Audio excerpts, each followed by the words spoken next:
So Chuck says there's one aspect missing from almost every Atlanta fan's opinion of one former coach. Yeah, it's perspective, and there ain't none of it when it comes to Dan Quinn. I even found myself earlier this week, we lose to Dan Quinn and Marcus Mariota. Marcus Mariota quit. All right, he was the quarterback on the team, and he quit. That's the worst thing you can do as a teammate. So I get that, and I think my opinion of Marcus Mariota is correct. I have a bad opinion or an angry opinion or resentful opinion of Dan Quinn, and I really shouldn't. Falcons fans, media, all concerned seem to think about him like in the same vein as Bobby Petrino. And all Coach Bro did was be goofy and not very buttoned up. But, like, Petrino's evil, okay? We should not think of them the same. Here is the truth, and you ain't going to like this, Matt. We should probably think of Bro in the same affection realm as Mike Smith or Dan Reeves. And to many, that's heresy. But if you look at the list of Atlanta Falcons head coaches, not so distinguished. But Dan Quinn, I will give him, he finished with a winning record at 43-42. He finished with a winning record.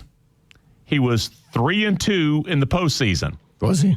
Let's talk about those two losses. I know. Dan Reeves, you know this. He was 10 games under 500. Sure. Yep. And he was 3-2 in the postseason and took Atlanta to the Super Bowl where they ate it, just like Atlanta did with Dan Quinn, because it was more frustrating and historical scenario. I get it. We all love Dan Reeves. Nobody has a bad word to say about Coach Reeves. We have no nicknames to denigrate Coach Reeves. We have Coach Bro, or just Bro, or Brothership, or all this other stuff. We really probably should be more thankful for Dan Quinn. Be where your feet are. You know I'm not going to receive that well. I know you're not. But here's why. And this is all about expectation and your bar being so low. And I've said this many times. The 2015 team should have been a playoff team. He butchered it. He did. 5-0. San Francisco thing was bad. 5-0 ended 8-8, so they blew that. The 2016 should have been a world champion. He blew that. 28-3. We've screamed about that forever. Tevin scored. 2017 was a 13-win roster and a 13-win team. He butchered that. So they had to go on the road, and they lost to the Eagles in painful fashion. Gave the ball to Teron Ward. Dan Quinn also inherited the best quarterback in Falcon franchise history, the best receiver, maybe the best player in Falcon franchise history in Julio Jones. Yeah. He had an owner willing to spend whatever to give him whatever he needed. You want Alex Mack to fix your center, Dan? Here you go.